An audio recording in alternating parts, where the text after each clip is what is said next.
সম্মানিত দর্শক, এই চাষি ভাইকে আমি অসংখ্য ধন্যবাদ জানাই। কারণ তার এক টুকরো জমি আছে। দেখেন এই জমিটিকে বিভিন্ন ভাগে ভাগ করে সে আবাদ করেছে। এটা হচ্ছে পেঁয়াজ লাগাইছে।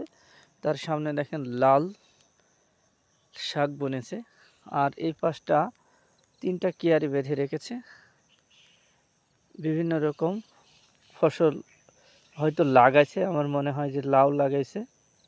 আসলে বর্তমানে এক ফসলের উপর নির্ভর করে কোনো কিছুই করা যায় না। যার কারণে আপনি ফসলকে বহুমুখী করে আপনার জীবন জীবিকাকে বাড়াতে পারেন এবং আপনার ফসলের উন্নত দিকে নিয়ে যেতে পারেন আপনার কৃষিকে।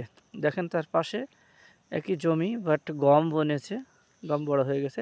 ওই যে দূরে দেখা যাচ্ছে পেঁপে গাছ। সে পেঁপেও লাগাচ্ছে পারিবারিক চাহিদা মেটানোর জন্য। আপনারা চাইলে এভাবেই একই জমিতে বিভিন্ন ফসল একসাথে করতে পারেন এবং কৃষিকে সমৃদ্ধশালী করতে পারেন।